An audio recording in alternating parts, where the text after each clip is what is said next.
Mesdames, Mesdemoiselles et Messieurs, c'est un plaisir pour moi de vous convier à suivre quotidiennement cette chaîne dénommée L'œil des enseignants.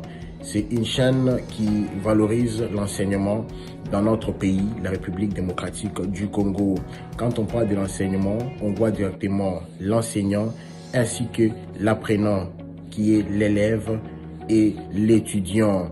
Alors n'hésitez pas à vous abonner parce que c'est un cadre qui nous permettra à s'exprimer librement tout en dénonçant ce qui se passe dans notre pays sur le plan éducatif.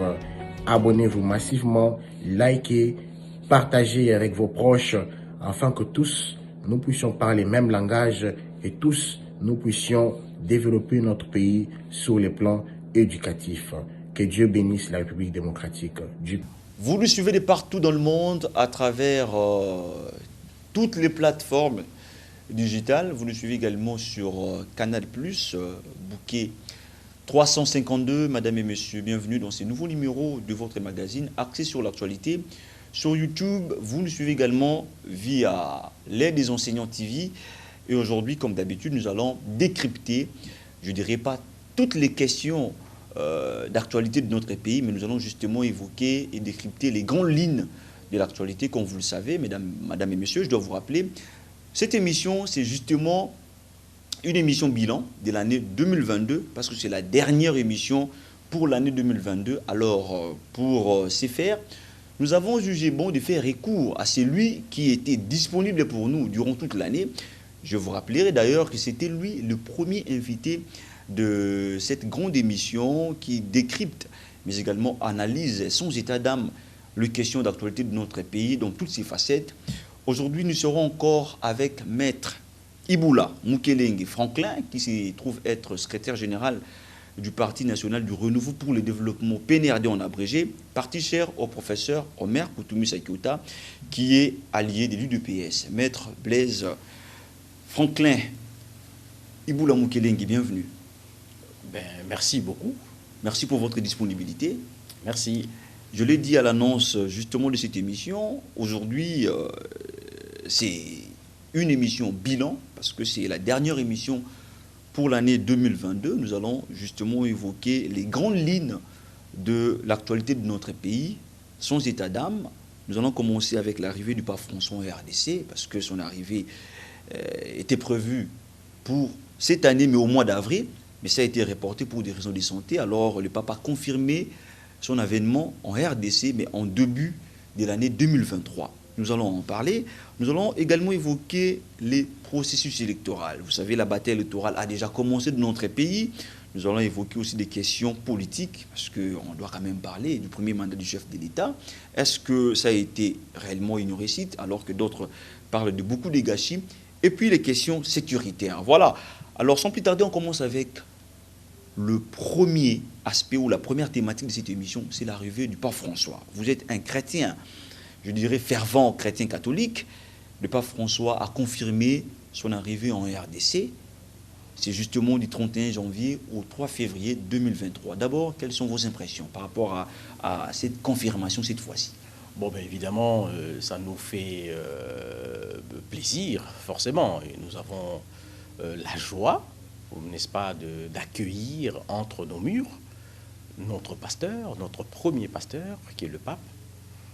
Eh bien, parce que nous, en tant que République démocratique du Congo, pays essentiellement chrétien et constitué pour l'essentiel des chrétiens catholiques, que je suis moi-même, en tant que ancien petit séminariste du petit séminaire de Mbatakila au Congo central, ça peut être qu'une joie, surtout que c'est une période assez difficile que traverse le Congo de manière générale, et que cette visite nous apportera de la joie, du réconfort, et bien pour faire face à tous ces enjeux, à toutes ces difficultés auxquelles nous faisons face. Okay. Une visite qui nous apportera du réconfort, comme vous l'avez dit, Maître Iboula Moukelengue, mais dites-nous, on parle également des enjeux politiques, voilà, de ces voyages apostoliques du pape François. Que peuvent être, selon vous, les enjeux politiques de ce voyage? Moi, je pense que c'est un pasteur qui vient rendre visite à ses brebis, mais c'est tout à fait naturel qu'il puisse aussi avoir une oreille attentive sur les problèmes de ces brebis, forcément.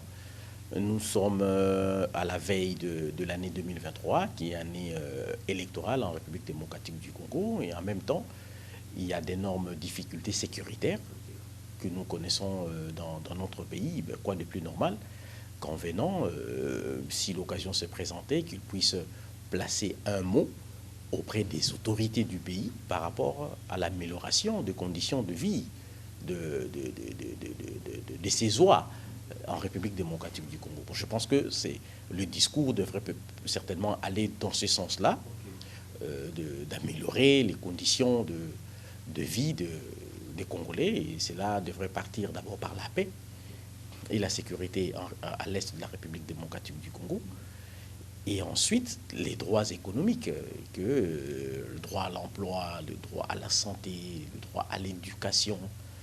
Vous voyez, tous ces éléments qui rentrent dans le social, c'est tout à fait normal qu'ils puissent en discuter avec les autorités de l'État. Donc je pense que ça devrait essentiellement tourner sur ces points-là. Ok, merci beaucoup. Alors on va justement passer à la deuxième thématique de cette émission. J'aimerais qu'on parle un peu, qu'on évoque un peu de questions politiques avant de parler du processus électoral qui est déjà en cours en RDC.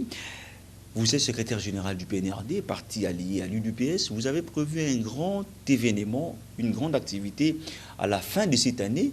Malheureusement, on apprend que cette activité a été reportée. Quelles sont en fait les raisons de ces reports? Bon, les raisons essentielles sont les formalités administratives. Nous avions bien voulu nous conformer aux règles du pays en écrivant à l'autorité urbaine. Enfin, en principe, la Constitution, on prévoit un régime d'information.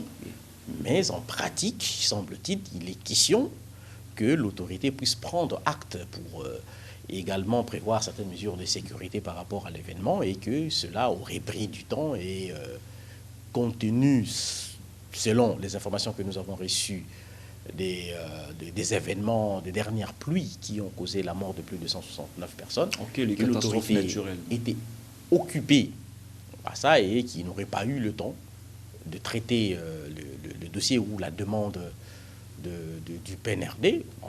Ce sont là les informations que nous avons reçues concernant les raisons du report de cet événement. Bien, évidemment, nous envisageons très prochainement de la réorganiser, et puis nous pensons que ça sera une bonne occasion pour nous de communier avec nos militants pour essayer un peu d'expliquer les enjeux, les bilans et les projections d'avenir par rapport à notre pays. En un mot, c'est à peu près ça. C'est à peu près ça. Alors, jusque-là, la date pour la prochaine fois n'est pas encore calée? Non, on ne l'a pas encore. Le temps de terminer avec les festivités, et puis très bientôt, nous reviendrons vers vous pour vous informer, à travers vous, nos militants évidemment, de la date de ces méga événements que nous allons tenir dans la commune de Lemba. Ok. Alors restons toujours dans les questions politiques avant d'évoquer les processus électoraux.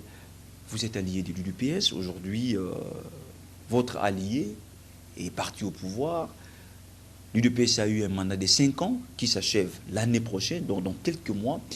Quel bilan faites-vous, bien que certains disent toujours c'est en cours des chemins, tout consort, mais on arrive quand même à la fin, dans quelques mois. Quel bilan dressez-vous de la gestion du pays sous Félix Tshisekedi, surtout que c'était son premier mandat? Bien, je pense que le bilan, la question du bilan, on ne peut pas l'aborder avec autant de légèreté. Parce que d'autres parlent de beaucoup de gâchis. Hein. Il s'agit de la gestion d'un pays, et je pense que l'appréciation du travail qui a été abattu devrait se faire secteur par secteur pour être objectif, en fait. Donc je pense qu'aujourd'hui, on ne peut pas dire que rien n'a été fait, et autant on ne peut pas dire que tout a été fait. Il y a des choses qui ont été faites dans certains secteurs précis, et bien d'autres ne l'ont pas été, certainement parce qu'il faut dire qu'il y a beaucoup de choses à faire, et bien tout simplement parce que le pays était dans une situation quand même assez complexe. Et s'il faut graduer cette situation, on était peut-être à -20, et que l'effort, le premier, il était question de ramener le pays à zéro et pour commencer et après entamer l'ascension. Donc du coup, pour être assez objectif, moi je pensais que c'était important d'analyser, d'apprécier le travail qui a été fait, pour ne pas parler de bilan, d'apprécier le travail qui a été fait, secteur par secteur. Je prends par exemple le secteur de finances publiques. Aujourd'hui, les opérateurs politiques ont quand même certains égards vis-à-vis de la caisse de l'État, la caisse publique. Et je pense que c'est grâce à la volonté du président de la République, M. Félix Tshisekedi, de redonner du tonus à l'IGF. On parle un peu l'inspection. On parle un peu de deux poids, deux de mesures l'inspection générale des choses. L'inspection générale des finances, en ce l'IGF, il y a des patrouilles financières qui permettent de mettre hors d'état de nuire, ou tout au moins de dénoncer les pratiques de détournement ou de corruption dans la gestion de finances publiques. Évidemment, on ne peut pas dire que tout a été, les secteurs n'ont pas été parfaits, parce que l'IGF a fait un travail remarquable, ça on peut le reconnaître. Il était plutôt question par la suite à la justice de vouloir accompagner effectivement ce travail, cette œuvre. Malheureusement, je pense que quelque part la justice a péché par le fait que cet accompagnement n'a pas été effectif. Tous ceux qui ont été dénoncés comme ayant versé dans des pratiques illégales, pour la plupart ont été libérés par la justice. Mais n'empêche que l'IGF a continué son travail et qu'aujourd'hui, l'effet minime soit-il que l'on peut voir, c'est qu'il y a quand même une crainte de la part des gestionnaires ou des opérateurs politiques en particulier de vouloir gérer de n'importe quelle manière les responsabilités qui seront confiées principalement en ce qui concerne les finances publiques. Au-delà, on peut aussi parler de la sécurité dans le sens, pour paraphraser le ministre de l'Information et de la Communication, M. Mouyaya, du changement du narratif. Il y a un ton différent qui a été pris en face de l'agresseur, en face de la communauté internationale. Et je pense que le président de la République a très bien mimé ce rôle, au point où, aujourd'hui, plusieurs puissances ont reconnu l'implication particulière du Rwanda, mais également de l'Ouganda à travers le dernier rapport des Nations Unies de l'ONU, okay. Et tout ce qui va avec pour pousser en fait le M23 et son soutien à vouloir mettre un terme aux souffrances, je voulais dire, de Congolais. Donc pour dire qu'il y a quand même, qu'il faut reconnaître cette volonté du président de marteler, de taper du poing sur la table que bon voilà, le pays est en difficulté sécuritaire par rapport à un membre des Nations Unies qui a tout simplement transgressé la règle de non-agression de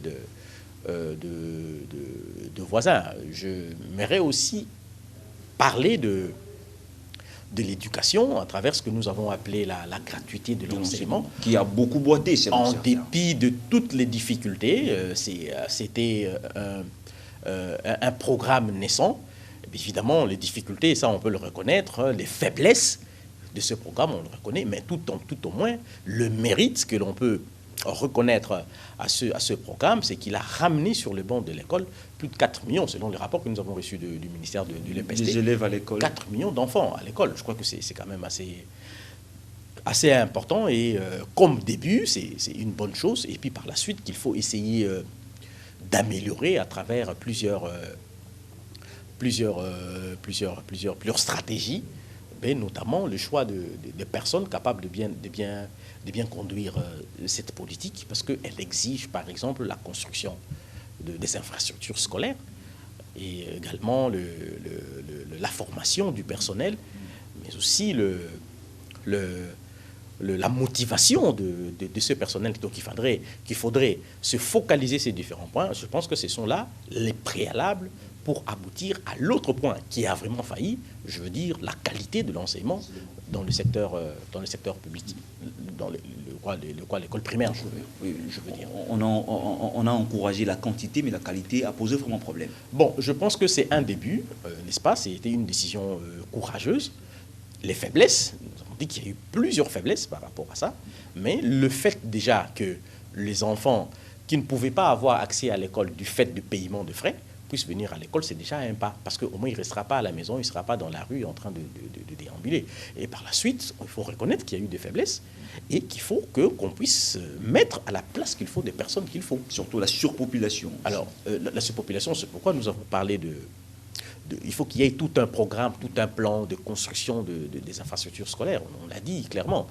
Bon, on a souvent été scandalisés pour dire que non, mais voilà, pour construire une école de 6 classes, on doit payer 3 millions de dollars. C'est justement ça, les difficultés qu'il faut, des problèmes en fait qu'il faut essayer de régler, parce que bon, nous pensons, par exemple, au niveau du PNRD, avec 200 000 dollars américains, il est possible qu'on puisse construire une bonne école, n'est-ce pas, avec des matériaux durables, dans la mesure où les terrains, il sera toujours mis à disposition par l'État congolais. Donc c'est un aspect important qu'il faut, là, l'IGF devrait jouer également ici dans la politique, également d'affectation des moyens de l'État dans ces secteurs clés de l'éducation. Mais en un mot, nous pensons qu'effectivement, qu'il y a intérêt justement à encourager, à améliorer. Alors ce qu'il faut dire ici, le courage, n'est-ce pas, de décréter cette gratuité de l'enseignement. C'est ça, en fait, c'est qu'il faut louer, ce courage-là, mais par la suite, avec humilité, essayer de l'améliorer en améliorant tout ce qu'il y a comme élément des critiques qui ont été faites par rapport à ce programme. Donc, en un mot, je dis, c'est des secteurs que j'ai essayé d'aborder dans le travail qui a été fait, pour ne pas parler des bilans, le travail qui a été fait, donc il y a ces secteurs-là qu'il faut aborder. Eh bien, sur le plan social, et il y a plusieurs difficultés, ça il faut le reconnaître, il ne faut pas le nier. Il faut dire qu'il y a eu de difficultés liées notamment à l'impréparation de certains politiques, de certains personnels politiques, en fait, qui n'avaient pas en fait le niveau qu'il fallait pour mettre en exécution l'idée du président de la République. Ouais, vision entre guillemets. Et donc c'est un aspect qu'il faudrait à l'avenir également améliorer, modifier. Ça je vais mettre choisir les meilleures ressources humaines, parce qu'on a toujours dit pour le Congo que nous avons un énorme problème de ressources humaines dans ce pays.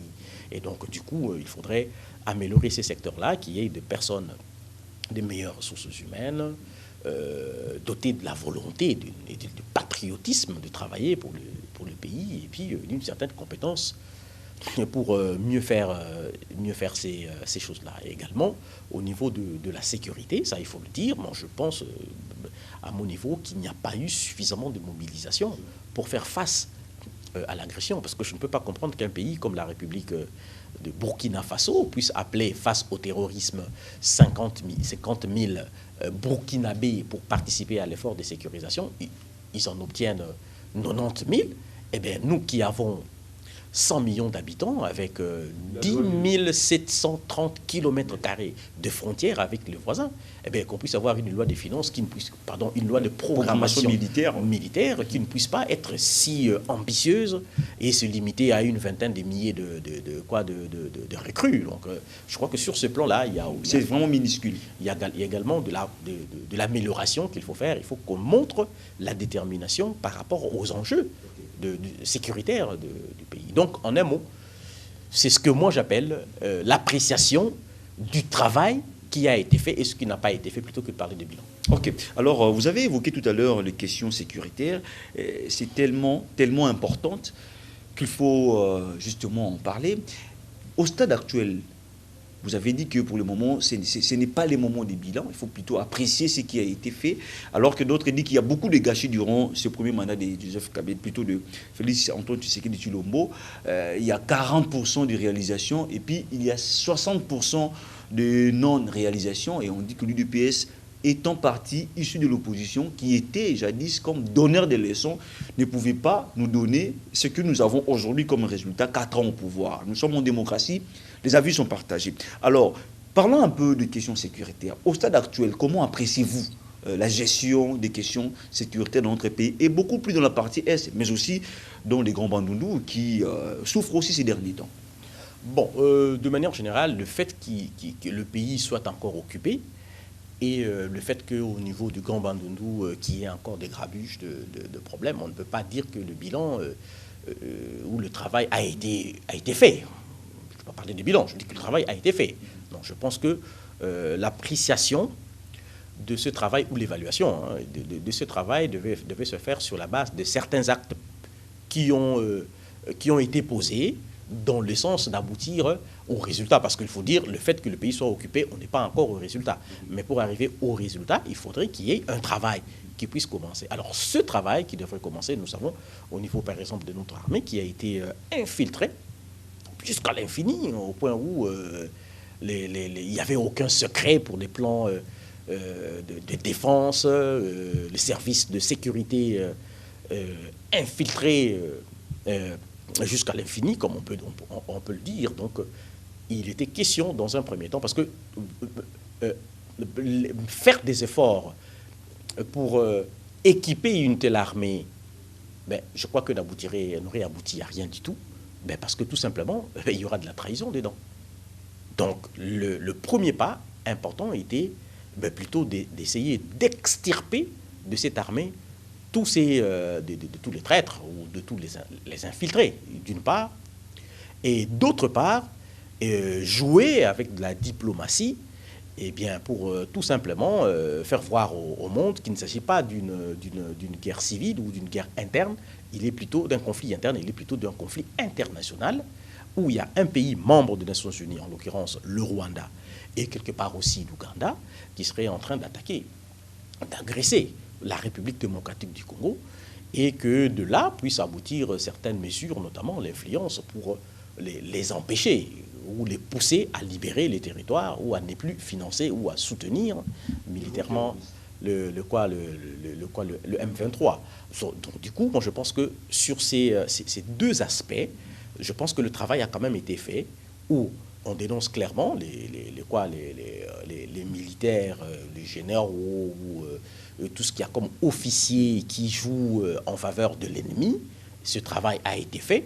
Et d'autre part, le fait que l'on ait dénoncé publiquement, qu'on ait dit tout haut que l'agresseur était tel, était l'autre, et que les Nations Unies ont suivi, même à travers le dernier rapport des Nations Unies, qui clairement montre qu'il s'agit d'une agression.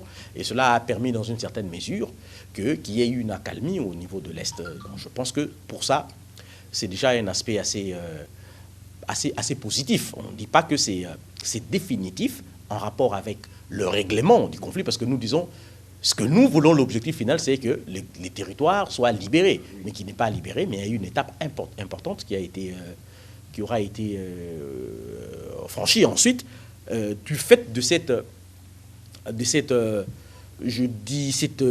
bataille diplomatique que nous aurons gagnée. Nous devons tirer en fait les conséquences de cette dynamique favorable auprès de la communauté internationale.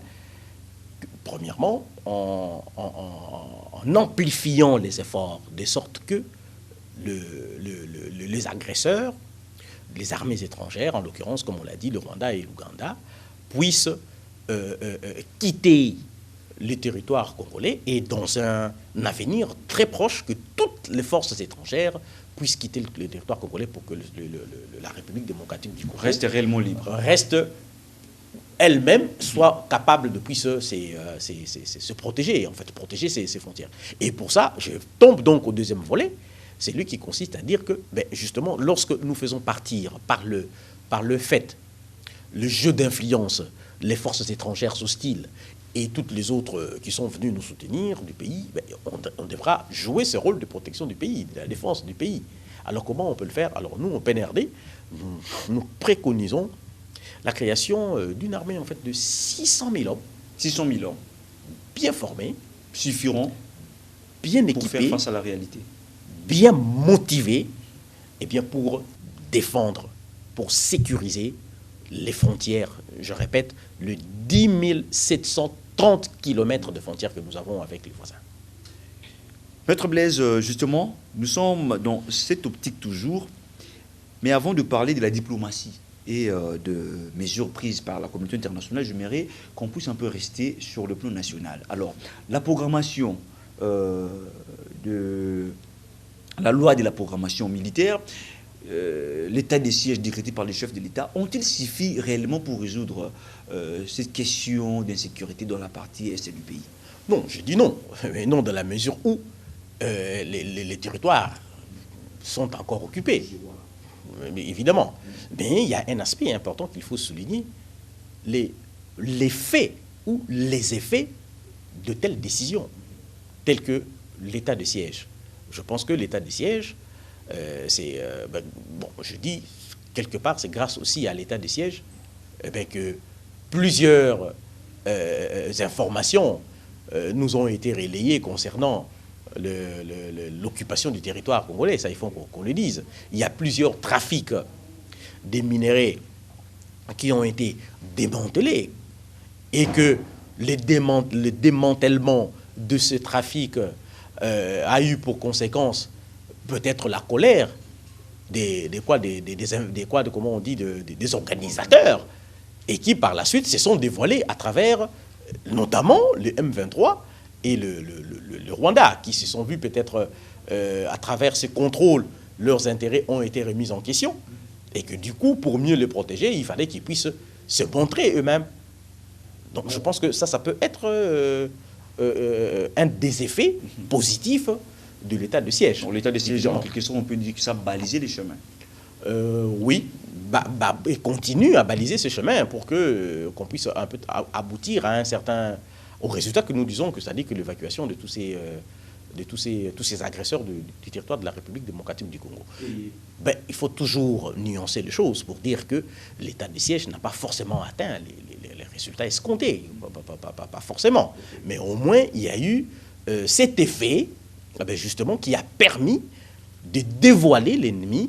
Et en dévoilant l'ennemi, cela nous permet de prendre les meilleures mesures, je veux dire, adéquates, pour faire face à cette menace étrangère. Alors, parlons un peu de la situation au niveau international. Comment avez-vous apprécié la levée par l'ONU de l'obligation des notifications pour tout achat ou procuration d'armes en République démocratique du Congo? Bon, je pense que ça, c'est un coup de maître du président de la République et de son gouvernement. Ça, il faut le dire, parce que, il y a quand même un bon bout de temps qu'on est resté dans ce pays sans pouvoir obtenir ces revirements, surtout au sein de la communauté internationale. Et aujourd'hui, il y a ce revirement, mais je crois qu'il y a un travail, comme je dis, qui a été fait à la base, et un travail qu'il faut louer, et il faut dire aussi que le président de la République a joué un énorme rôle dans ce travail, autant que notre gouvernement et le peuple congolais, qui a toujours manifesté son hostilité vis-à-vis de cette agression de la République démocratique du Congo, entre guillemets, avec la complicité des multinationales ou de la communauté internationale. Le fait qu'elle puisse se revirer aujourd'hui, ne serait-ce qu'au niveau des discours, je pense que c'est quand même une bataille de gagner, et que l'on peut mettre à l'actif du président de la République, M. Félix Tshisekedi. Alors aujourd'hui, la RDC a quand même augmenté son budget. On parle aujourd'hui de 16 milliards. Et lorsque on se rend compte aujourd'hui de ces revirements de la communauté internationale, alors dites-nous, maître, d'après vous, que peut être pour le moment la priorité du gouvernement en rapport avec les questions sécuritaires? Que doit réellement faire le gouvernement pour résoudre, je dirais, tant soit peu ces questions sécuritaires? Parce que on enregistre des cas de morts au jour le jour dans la partie Est et même dans l'autre partie du pays, et qui fait qu'on reste toujours dans le pleur, même à la veille des fêtes des Nouvel An. Je pense que je l'ai dit en filigrane tout à l'heure que on devrait saisir l'opportunité, cette dynamique favorable du fait de cette résolution des Nations Unies et du revirement de la communauté internationale, je veux dire des Occidentaux, des grandes puissances, sur la question pour mettre en place une grande armée de 600 000 hommes, bien formés, bien équipés et bien motivés. Parce que la sécurité du Congo ne peut être assurée que par les Congolais. Et pour le faire, on nous dit, qui veut la paix prépare la guerre. C'est ça en fait. Alors, comment nous la préparons? Nous devons la préparer parce que nous devons la préparer de cette façon-là, parce qu'avec 10 730 kilomètres de frontières, eh bien, je pense qu'il faut, il faut une grande armée pour être capable, parce qu'il faut rappeler qu'aujourd'hui, il y a au niveau de notre frontière avec l'Angola, au niveau du Kahemba, une pente de terre qui est occupée, en fait, qui est revendiquée par la République d'Angola. Eh bien, si nous allons du côté de Pweto, dans le Haut-Katanga, c'est pareil. La Zambie, qui revendique, et il semble que jusqu'à ce jour, ils sont sur les territoires congolais. Eh bien, du côté de l'Ouganda, aux dernières nouvelles, il y avait 2 kilomètres, là où était censée être placée la barrière entre deux pays, mais les Ougandais l'auraient avancé de 2 kilomètres à l'intérieur de la République démocratique du Congo. Bon, il ne faut pas parler de ce qui se passe au niveau de Mboro qui envahissent le pays. Les éleveurs, oui. Donc, du coup, il y a cette nécessité de vouloir mettre en place cette grande armée susceptible de mieux protéger les intérêts, parce que Mao Zedong, le président, les Chinois, il disait toujours que le pouvoir est au bout du fusil. C'est-à-dire que c'est par la force qu'on peut se faire respecter, effectivement, parce que c'est à ce créneau que joue actuellement Paul Kagame. Vous comprenez? Donc, ce qu'il fait, nous pouvons le faire. Donc, il nous faut une grande armée, je dis, de 600 000 hommes, c'est possible. Nous avons 100 millions de Congolais, parmi lesquels peut-être 60 millions de jeunes gens qui peuvent intégrer cette armée. Donc, demander qu'on ait 60 millions, c'est à peine 1% de la population. Alors, si je dois imaginer un pays comme le Burkina Faso qui appelle à la mobilisation 50 000 et obtient 90 000, ben je me dis, avec 100 millions ou 60 millions de jeunes chez nous, on devrait avoir davantage, beaucoup plus. Donc, sur ce point-là, je pense que le président de la République devait faire davantage. Il devrait vraiment être dans la mobilisation. Bon, on peut se poser de question de comment il faut entretenir les 60 millions. Ben, moi, je pense que l'année prochaine, nous avons un budget de 16 milliards. Alors, si on prend un petit 2 milliards qu'on met dedans et qu'on essaye de réduire le train de vie des institutions, je pense que c'est possible, parce que la priorité aujourd'hui, je pense que c'est la sécurité, et ça devrait se sentir, même au niveau du train de vie des institutions, que aussi du budget et tout le reste devrait se concentrer sur ces situations. Surtout que 2023, c'est une année électorale où la paix doit régner sur l'ensemble du territoire national. Alors, Maître Blaise, on va justement évoquer ces deux questions en rapport avec la politique, et puis on va revenir, on va plutôt passer au processus électoral. Vous êtes allié à l'UDPS, parti au pouvoir. Moi, aujourd'hui, dites-nous, j'aimerais même demander votre conseil à prodiguer aux cadres, aux militants de l'UDPS, qui est parti au pouvoir, qui est, je dirais, votre grand-mère. Mais les spectacles que livre l'UDPS aujourd'hui au pays, en trois, restent désolants. On voit les cadres vilipender même le secrétaire général de leur parti. On voit deux fois d'autres cadres qui font des déclarations, les destituent même. En tant que parti au pouvoir, je l'ai dit, votre grand-mère ne donne pas un bel exemple. Quel conseil avez-vous à l'endroit aux cadres de l'UDPS, mais également aux militantes et militants de l'UDPS? Bon, ben, d'emblée, je dirais que quand vous dites grand-mère, ben, je pense que c'est quand même assez osé. Alliés, voilà. Voilà, donc nous sommes alliés. Il faut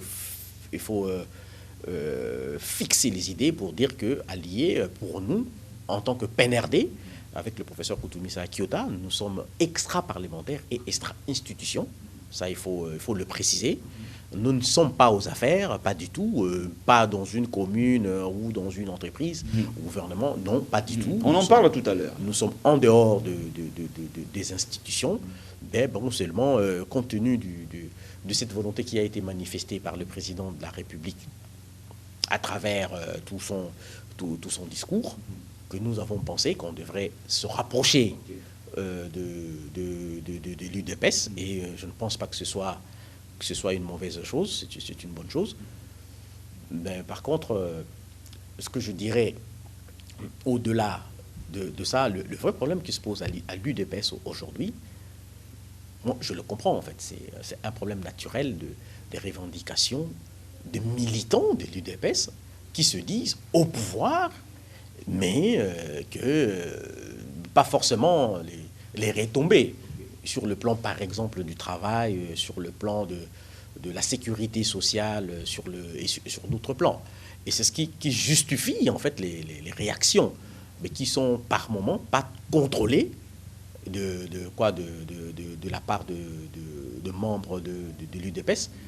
Mais moi, je pense qu'il est important, si on veut aboutir à un meilleur résultat, parce que le combat de l'UDPS, ce n'était pas seulement pour les militants de l'UDPS, c'était également pour le peuple congolais. Le président l'a dit, le peuple d'abord.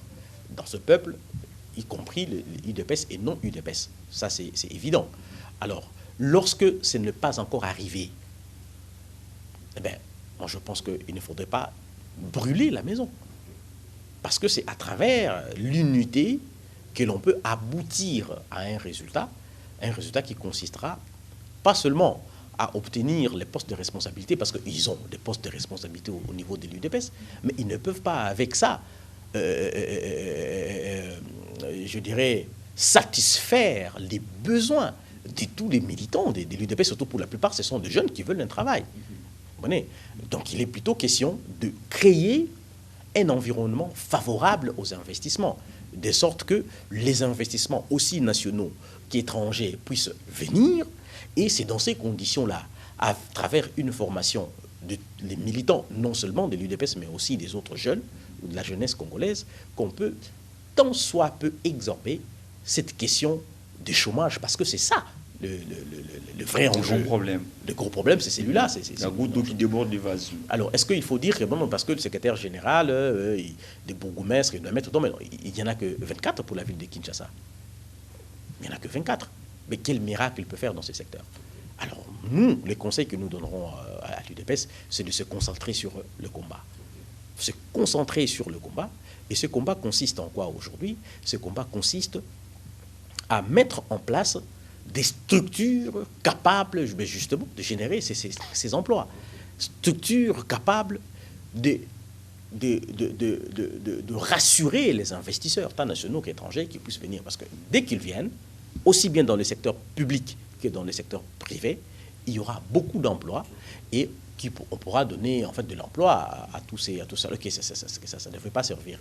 Et du côté du secrétaire général, bon, le conseil que moi je lui donnerai, c'est d'abord de comprendre cette colère de militants, de comprendre que à la base ils se disent bon, on a lutté, et puis bon, et ensuite essayer de réfléchir sur les meilleurs moyens, et parce que lui il a l'occasion de parler au président de la République, comme nous l'avons dit, que l'on puisse améliorer les conditions d'investissement, parce que exorber le chômage en République démocratique du Congo et pour les militants de l'UDPS passe par des investissements privés et publics. Et pour que ces investissements soient stables, puissent venir au Congo, cela requiert des conditions favorables, liées à la justice, par exemple, une justice distributive qui puisse être liée à la sécurité juridique, la sécurité des investissements.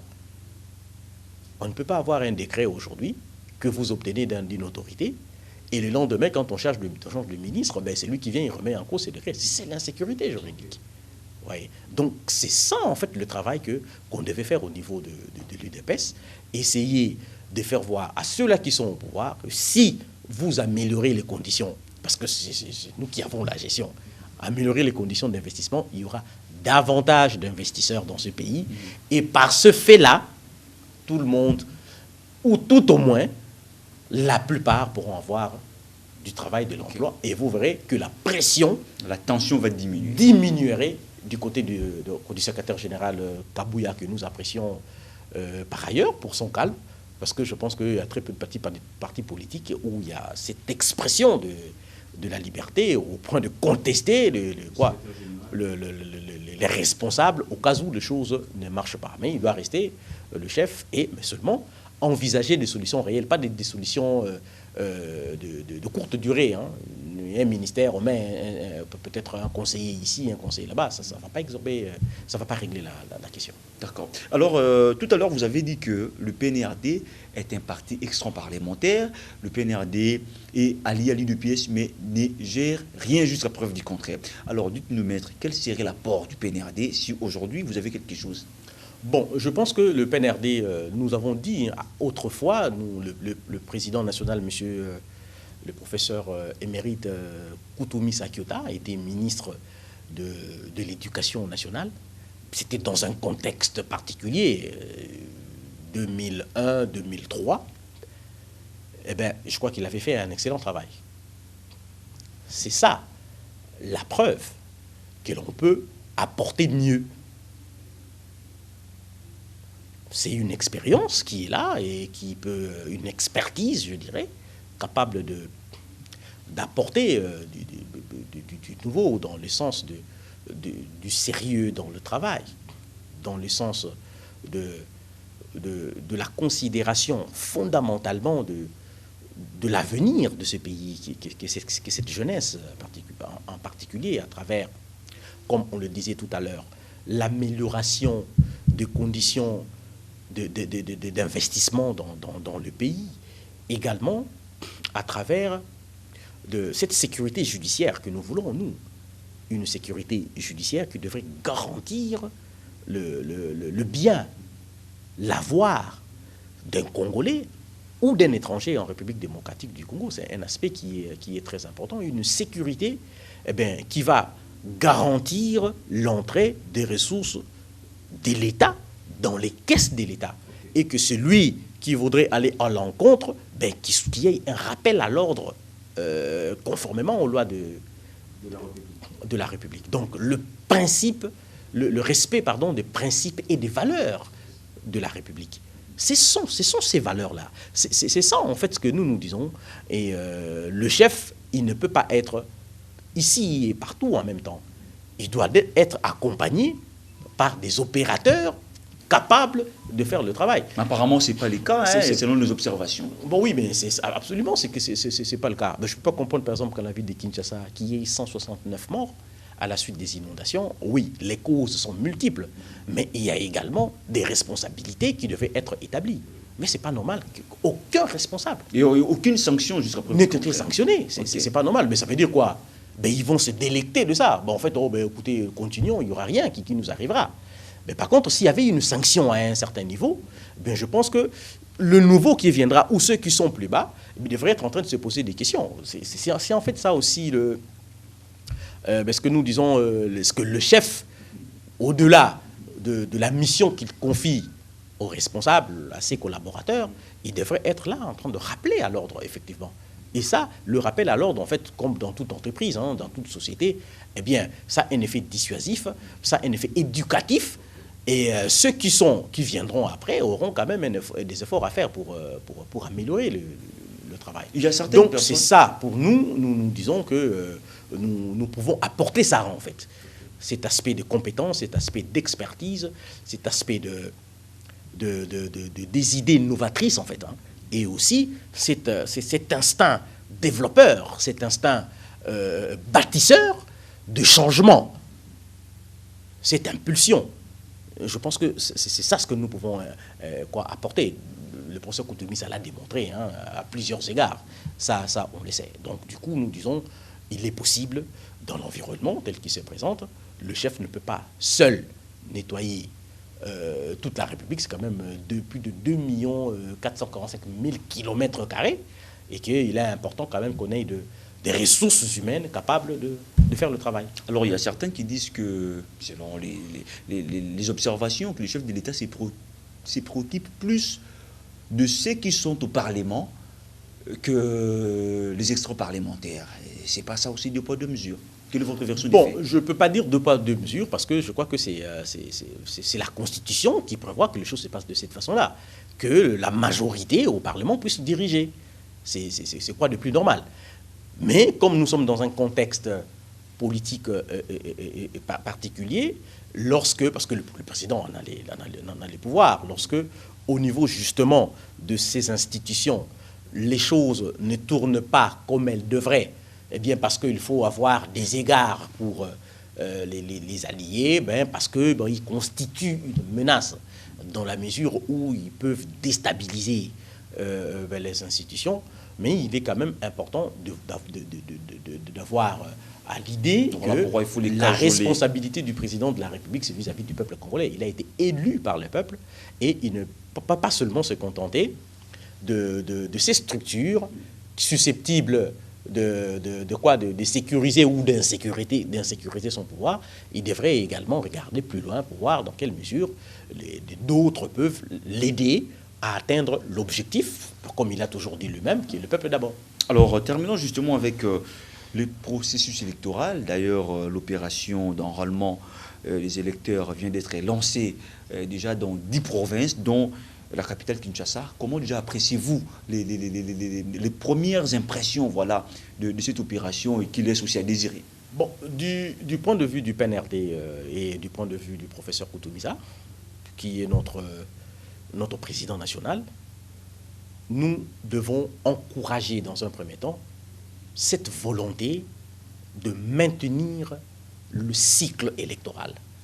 Parce que c'est seulement par ce cycle électoral que nous pouvons éviter un énorme problème, c'est celui d'accession pacifique au pouvoir en République démocratique du Congo. Ça, c'est fondamental. Ensuite, il est important également de tenir compte de la qualité de ce processus. C'est pertinent, parce que les élections se veulent transparentes pour justement rassurer tous les opérateurs, pour rassurer le peuple. Et pour ça, il est important de mettre du sérieux dans ce que l'on est en train de faire. Cette volonté d'organiser les élections dans un temps record, en dépit du retard de plus de 10 mois accumulé, la CENI nous l'a marqué. Mais il ne faudrait pas qu'elle puisse nous présenter un travail en fait bâclé, susceptible de remettre en cause même la crédibilité je dirais même l'essence de ce processus. L'accession pacifique au pouvoir.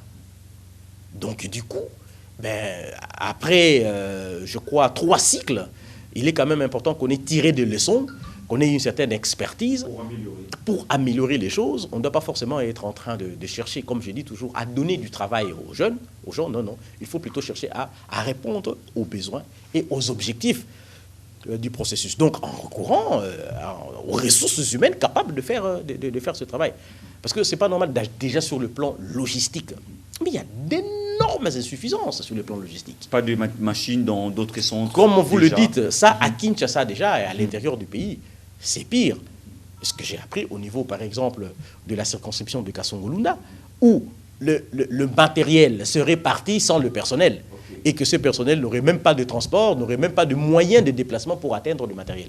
Dans d'autres, le matériel n'est jamais arrivé jusqu'à aujourd'hui. Donc tout ça, c'est très inquiétant. Et moi, je pense que nous ne devons pas chercher à confirmer ce qu'on dit sur le Congo, le problème des ressources humaines. Je pense que M. Kadima, on nous l'a présenté comme un expert. Il doit être expert dans le système, mais ce système regorge beaucoup d'aspects, notamment la logistique, notamment la formation, la compétence les ressources humaines, donc le recrutement d'un personnel capable de faire effectivement le travail, au-delà des autres impondérables. Donc je pense que la CENI devrait recadrer le tir, et le plus rapidement possible. Il y a un cadre de concertation avec les partis politiques et les parties prenantes. Il est temps, au regard de ces débuts assez difficiles, pour ne pas dire chaotiques, pour essayer de rassurer davantage, pour dire que non, voilà, effectivement, au début, il y a eu des difficultés, mais voici ce que nous comptons faire pour améliorer les choses, pour rendre le processus. Parce que si déjà au niveau de l'enrôlement, de l'enregistrement, il se pose des problèmes logistiques, des problèmes de formation et autres, je me demande, lorsque l'opération elle-même électorale viendra de vote, il y aura d'énormes soucis, parce qu'il faudrait qu'il y ait des témoins, qu'il faut accréditer. De toutes ces opérations électorales, ça devrait être très complexe. Donc, nous tirons au niveau du PNRD cette sonnette d'alarme pour dire que M. Kadima puisse s'impliquer personnellement pour résoudre ces problèmes, d'une part, et d'autre part, appeler, comme on le fait d'habitude, des concertations, ou peut-être mieux, pour essayer de mettre un peu de l'ordre et surtout la confiance Alors, le train électoral a déjà démarré avec l'enrôlement des électeurs. Vous, au niveau du PNRD, c'est quoi les messages aux militants et au peuple congolais? Bon, nous disons à tous nos militantes et militants d'aller s'enrôler massivement. N'hésitez pas, n'attendez pas. On a dit 1 mois. Faisons le nécessaire pour obtenir notre droit de voter. Parce que sans carte d'électeur, sans enrôlement, eh bien, vous n'aurez pas le pouvoir d'exercer ou l'opportunité d'exercer votre droit constitutionnel, d'élire le responsable de l'État. Donc, tous les militants, toutes les militantes du PNRD doivent prendre au sérieux cette responsabilité. Et au niveau du parti, je crois que nous devons déjà être en train de voir un monitoring de ces enrôlements, parce que l'enrôlement aussi détermine le nombre de sièges par circonscription. Donc vous voyez combien c'est important.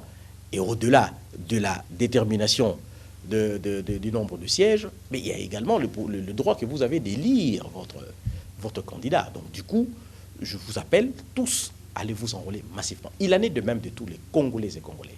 C'est un droit constitutionnel. Enrôlons-nous.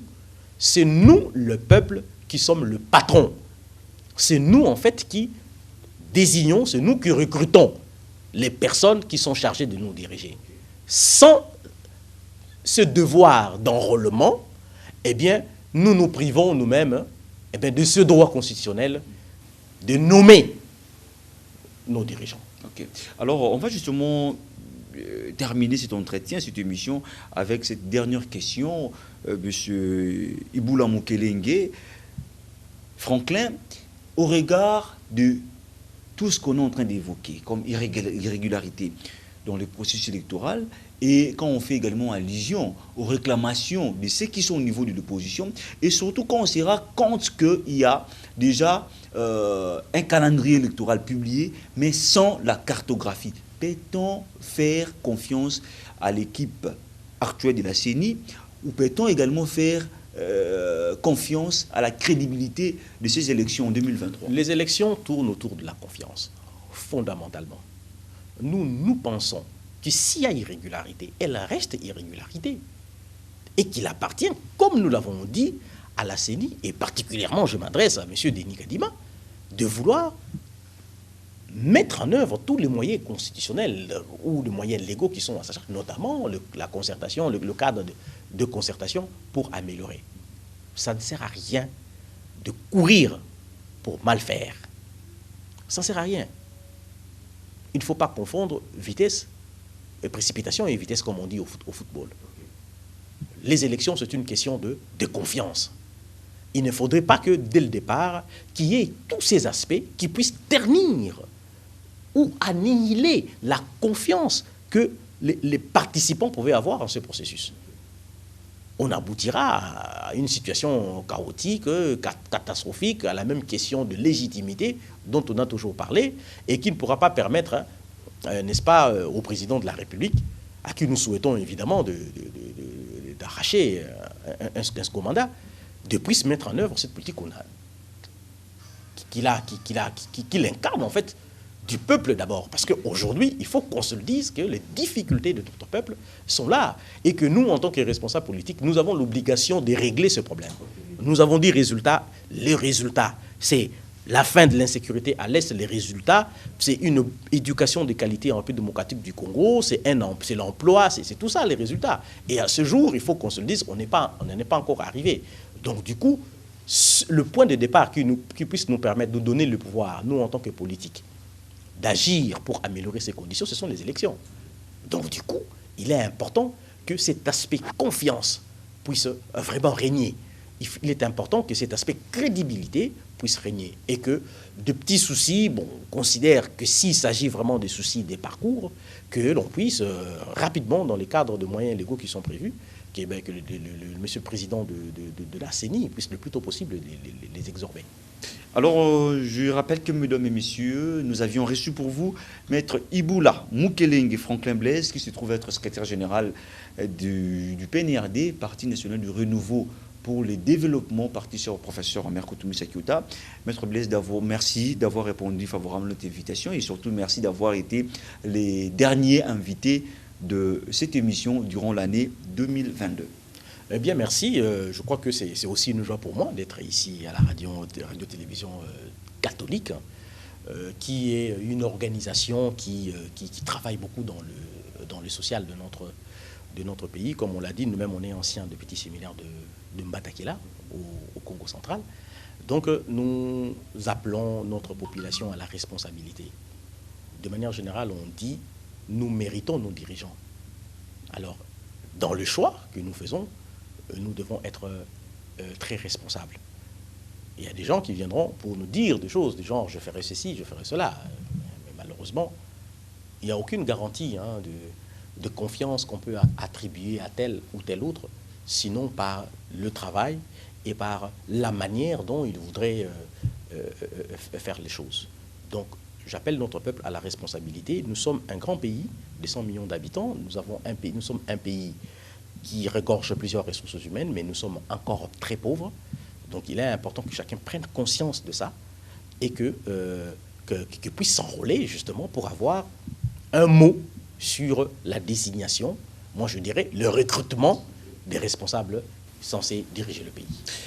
Merci beaucoup, Maître C'en est fini pour ces derniers numéros de votre magazine axé sur l'actualité pour l'année 2022. Merci, vous étiez nombreux durant toute l'année en train de nous suivre dans chacun des numéros de cette émission. Merci également à vos suggestions, merci à vos encouragements.